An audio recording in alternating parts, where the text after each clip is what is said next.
Wake up babes, new Titanic info just dropped. Why is 2025 suddenly the year of breaking news? This is my favorite kind of news where cutting edge science is helping shed new light on old stories. So let's get into it. An underwater exploration company called Magellan just created the first complete digital map of the Titanic using two underwater robots named Romeo and Juliet, although Jack and Rose would have been perfect. Am I right? These robots captured over 700,000 images from every angle possible to create a digital twin of the famous ship. No one has seen the Titanic like this. In the past, we've only gotten glimpses and snapshots of the wreck in the murky darkness from submersibles. But this digital twin gives us a clear view of the entire shipwreck for the first time. So the Titanic lies in two pieces on the ocean floor, with the bow and stern about 2,600 feet apart. The bow stands eerily and perfectly upright as if it's still on its maiden voyage, while the stern is a complete shattered, tangled mess of metal. And researchers were never able to definitively say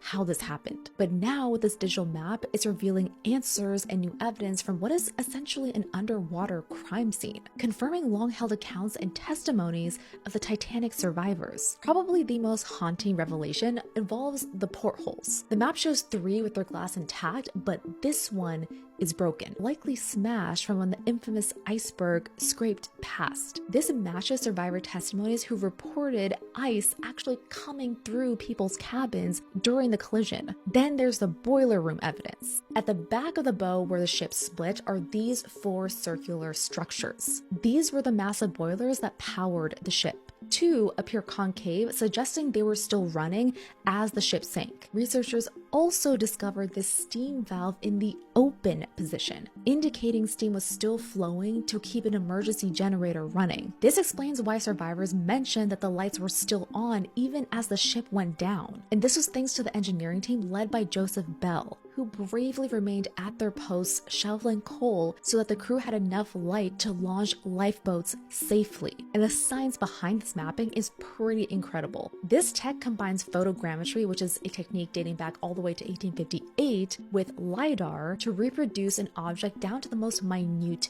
details. Professor John Key from University College London led the recreation to recreate the moment the Titanic sank. And their simulation reveals that the Titanic just grazed the iceberg, but that slight contact caused a series of puncture marks all along the hull, which opened up the ship like a zipper. Each hole was only about the size of a piece of paper, not the large gashes that many of us probably imagined. But the entire allure for the Titanic was that it was supposed to be unsinkable. It was designed to stay afloat even if 4 watertight compartments became flooded. So what happened? The simulation answers that too. The iceberg's damage spread across 6 compartments. Though each hole was small, there was just so many spread across the entire ship that water flooded in way too quickly, and by then it was game over. The scan and the results will be featured in a new Nat Geo documentary called Titanic: The Digital Resurrection. Now I need to go watch Titanic. If you like stories like this and science worth sharing, then give us a follow